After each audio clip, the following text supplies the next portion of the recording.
Vamos a seguir analizando lo que pasa en Ucrania, porque 1,5 millones de refugiados han escapado a otros países en estos 10 días de guerra en Ucrania. Para analizar lo que está ocurriendo en el conflicto, ya estamos en contacto con el académico de ANEPE y también doctor en estudios internacionales, Jorge Gatica. Jorge, ¿cómo le va? Buenas tardes, muchas gracias por su tiempo con CNN Chile. Buenas tardes, soy ¿cómo está? Jorge, ¿debemos esperar en las próximas horas un aumento de la ofensiva rusa? Bueno, es posible que esto ocurra. Pareciera ser que así, dado que se han incrementado la cantidad de fuerzas en primera línea, y es posible también que se intente apresurar el término lo antes posible del conflicto a través de la obtención de los objetivos militares y a partir de ahí entonces de la obtención del objetivo político que llevó a Rusia a la guerra. Sin embargo, hay que ser muy cautos en esto. Nosotros estamos mirando esto desde largas distancias, muy lejano a la toma de decisiones.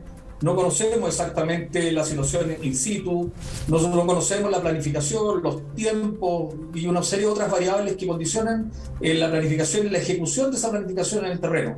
Por tanto, estamos hablando, insisto, un tanto especulativamente a partir de la información que tenemos. Pero si respondiendo a la pregunta, creo yo que debería incrementarse a objeto de dar lo antes posible una solución a la guerra. Claro, lo hemos conversado con diferentes analistas y expertos que nos han acompañado en nuestras transmisiones en televisión, bueno, también por cierto en CNN Chile, y todos coinciden en que a Rusia no le conviene seguir extendiendo mucho más esto. Ahora, ¿qué tan fatigadas pueden estar las fuerzas militares rusas?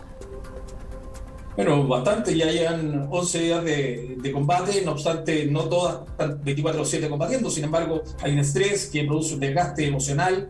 Además de eso, hay que considerar que antes de que se iniciaran las operaciones hubo un despliegue estratégico, que eso también está bajo ciertas condiciones de estrés. Por tanto, suponemos que las tropas ya llevan más de los 11 días de operaciones y eso implica un desgaste psicológico, físico, también de material. Entonces, es probable que necesiten algunas pausas operacionales. Sin embargo, una vez más, alargar infinitamente esto evidentemente va en contra de Rusia. Claro que sí, con una resistencia ucraniana, una resistencia civil también, que me imagino ha sorprendido de alguna u otra manera la operación rusa. Sí, bueno, ya se ha hablado bastante que el pueblo ucraniano ha dado unas muestras de fortaleza, de unidad, de patriotismo notable, y están usando todos los recursos, ya incluso aquellos que no son parte de las fuerzas convencionales, para intentar detener la ofensiva rusa. Es esperable que eso continúe de la misma manera.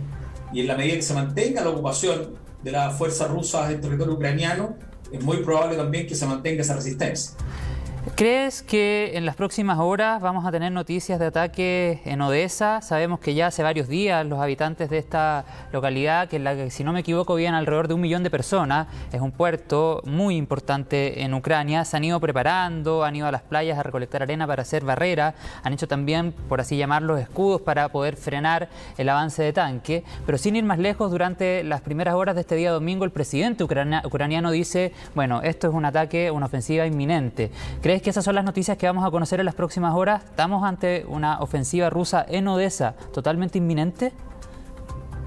Es muy probable que sea así. Hemos visto ya que junto con un esfuerzo que busca Kiev, hay un esfuerzo que viene del este para la conquista de las provincias de la área del Donbass.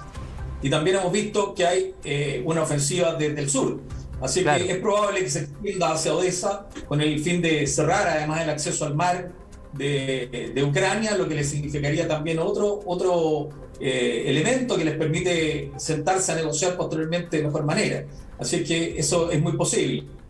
Y no nos olvidemos que si llegan a Odesa, ya van a estar a 50, 60 kilómetros lineales más o menos de Moldavia, y después de eso están muy cercanos del resto de los países de la OTAN. Entonces pudiese empezar a complejizarse bastante más el panorama. Claro.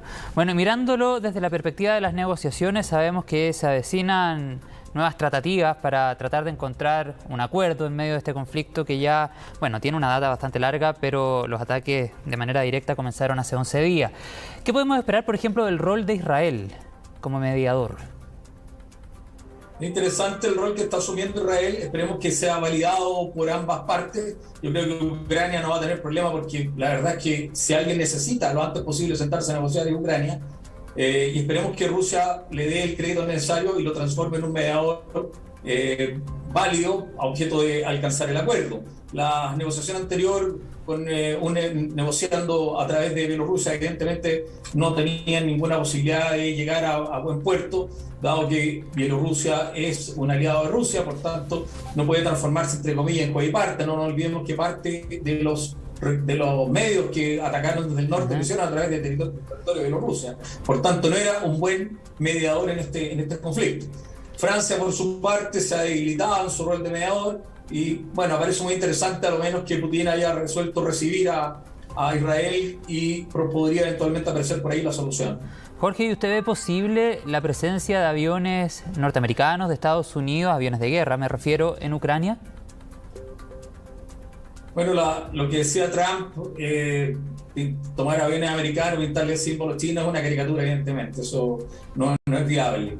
Tampoco creo que en general los países occidentales se vayan a involucrar directamente más allá de lo que están haciendo ahora. Hoy día están apoyando con material, pero no creo que se involucren con tropas o con acciones directas, porque eso haría una escalada de la crisis que podría sí, claro, generar insospechada.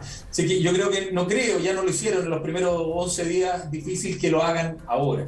Están apareciendo otras figuras bien curiosas, como por ejemplo mercenarios. Hoy día salió que 50 colombianos se irían a combatir a Ucrania, y así están apareciendo de diferentes lugares gente que está dispuesta o por ideales, o por conveniencia material, o por otras causas, a defender a Ucrania. Eso también está agregando un ingrediente un tanto curioso, digamos, en esta guerra. ¿Y usted coincide con otros analistas que han conversado con nosotros que el freno a Putin viene desde dentro de Rusia? Es una alternativa, evidentemente es una alternativa. Sabemos que ya los efectos de las sanciones económicas van a empezar o están surtiendo efectos importantes, y eventualmente pudiese ser que el desenlace esté justamente por la caída de Putin como líder ruso, dado que se están generando reacciones importantes. Ahora, todos sabemos cómo opera el sistema de toma de decisiones en Rusia, no es fácil. Todos sabemos que Putin se ha hecho rodear en sus 22 años de gobierno un círculo de hierro. Tiene una personalidad muy potente, que la demostró cuando le llamó la atención a su jefe de inteligencia, de la manera como lo hizo y de cómo reaccionó. Además, el jefe de inteligencia, Sergei, ¿cierto?, que no se nos olvidará su nombre, cuando tartamudeaba para responderle al presidente, siéndose en teoría al menos uno de los hombres más cercanos al presidente. Entonces tiene un estilo de liderazgo, un estilo de mando muy particular. Sin embargo, eso también se va debilitando en la medida que el pueblo ruso se dé cuenta que no se están logrando cumplir las promesas, y que además el coste está siendo demasiado alto para ellos mismos. Por tanto, podría eventualmente también producirse la salida a través de la caída de Putin como líder de Rusia. Claro, o sea, sí, claro, sin lugar a dudas las sanciones económicas van a generar una presión a nivel ciudadano, porque efectivamente todo este tipo de sanciones y límites que se le están poniendo a través de bancos y otras instituciones afectan al ciudadano de a pie, podríamos llamarlo así, pero sin lugar a dudas, y ahí puede estar la mayor presión, a los grandes millonarios de Rusia, a la oligarquía, que finalmente también puede convertirse en un freno importante a estos intereses o a esta determinación tan obtusa que hemos visto durante el último tiempo del presidente Vladimir Putin. No me gustaría, sin antes terminar, Jorge, abordar contigo un tema que dice relación con la muerte de este espía ucraniano que se supone fue asesinado por el mismo servicio secreto de Ucrania. ¿Qué tan esperables son situaciones como estas? Es difícil hacerse cargo de ese tipo de noticias, porque estamos sometidos a la guerra de la información también, la guerra de las comunicaciones. Por tanto, yo no tengo certeza. He leído la prensa internacional, lo mismo que usted, pero no podría hacerme cargo de negar o asegurar que incidentes como este ha ocurrido, digamos. Evidentemente forma parte de todo lo que ocurre. Los servicios secretos están operando, hay operaciones especiales, está dentro de la lógica normal de la guerra, pero en este caso puntual es muy difícil tomar partido y aseverar algo con mucha fuerza. Y además del caso del ruso Alexander Litvinenko, ¿qué otro caso se le viene a la memoria que tenga relación con esto?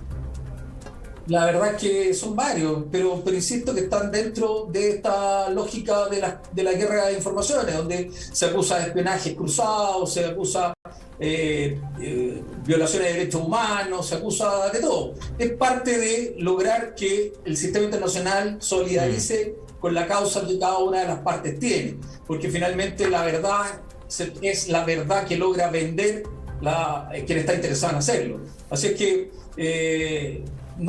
insisto que creo que es un punto que no se puede tomar en un análisis a partir de lo que sale en la prensa. Hay que ser bastante más fino, más prolijo en ese análisis.